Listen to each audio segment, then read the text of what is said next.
বুঝছো বন্ধুরা, আজকে চলে আসলাম মায়া কানন। এটার মেইন যে আকর্ষণটা বাচ্চাদের আসলে খুব পছন্দ, সেখানে ওদের নিয়ে যাচ্ছে। যেহেতু শহরের যারা পোলাপান তারা কিন্তু সাঁতার জানে না, এই জন্যই আসা মূলত। সুইমিং পুল যেহেতু তারা করছে মায়া কাননে, এই জন্য আজকে আসেন। আমার পোলাপানের সাথে আমি একটু ইয়ে করি যাতে ওদের সাঁতারটা শিখেতে হবে। যারা শহরের পোলাপান আছে সাঁতার শিখাবেন, তারা মায়া কাননে চলে আসবে।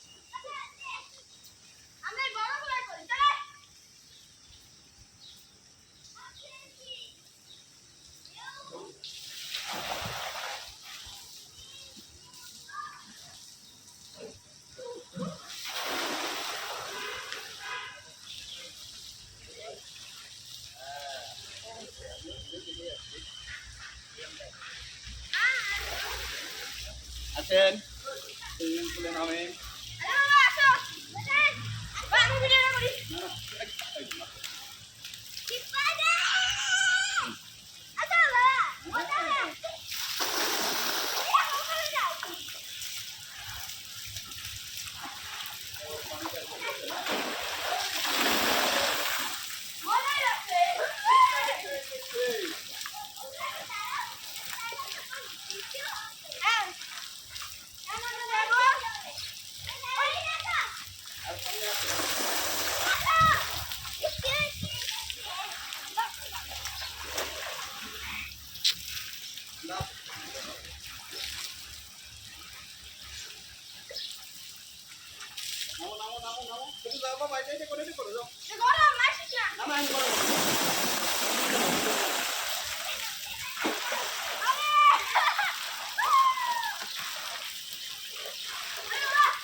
এই যে ছোটন ছোটন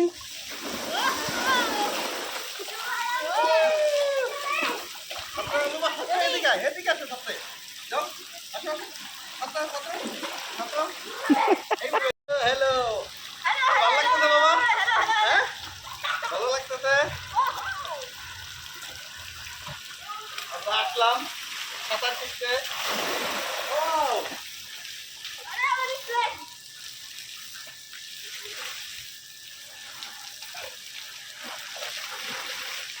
সাঁতার কাটো। হবে এই দেখো, এই দেখো, এই আমি পারি, আমি পারি, আমি পারি। আচ্ছা দাও, ভাব দেবো। হ্যাঁ ওই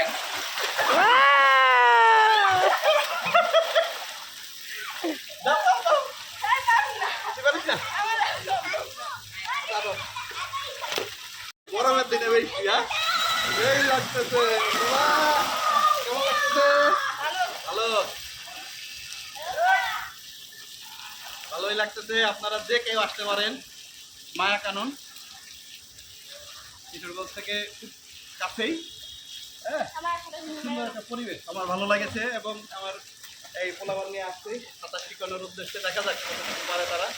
হ্যাঁ, এক মাস আসলে, যে সপ্তাহে একদিন আসেন, এক মাস সাঁতার শিখে যাবে, নাহলে কিন্তু ভবিষ্যতে সমস্যায় পড়বে আপনার পোলাপানি। ইউনিভার্সিটি যাবে, বন্ধুদের সাথে টুরে যাবে, সাঁতার না জানলে সমুদ্রে নামতে পারবে না। তা ঠিক আছে, সবাই উপভোগ করেন আমাদের গোসল।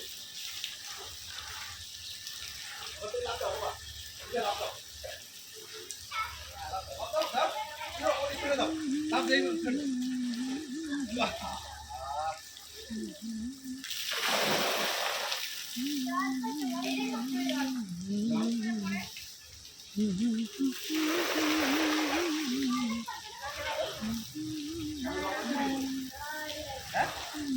কানে বাতাস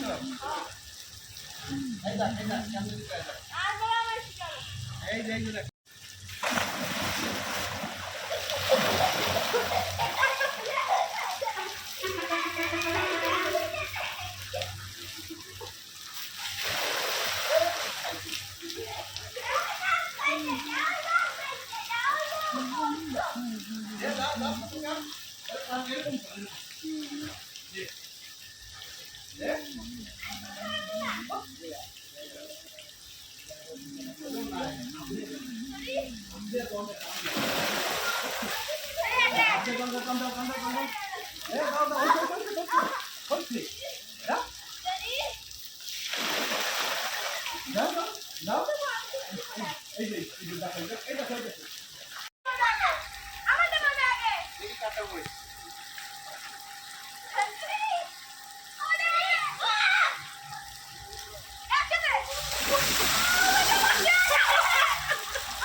বন্ধুরা আজকের মতো শেষ করলাম। এই দেখেন পুরা সুইমিং পুল ভালোই লাগছে, ঠিক আছে। বিশেষ করে বাচ্চারা খুব মজা পাচ্ছে। হ্যাঁ, তারা পানি পায় না, বাথরুমে গোসল করে, এই জন্য এখানে নিয়ে তারা হ্যাঁ গোসল করতেছে এবং খুব ভালো লাগছে। আসলে নিজেরও ভালো লাগছে যে কতদিন বাড়িতে যাই না বা খালে বা পুকুরে গোসল করি না, মনে হয় 20 বছর হয়ে গেছে। এই জিনিসটা ঠিক করলাম। ধন্যবাদ সবাইকে, আপনারা আসবেন। হ্যাঁ।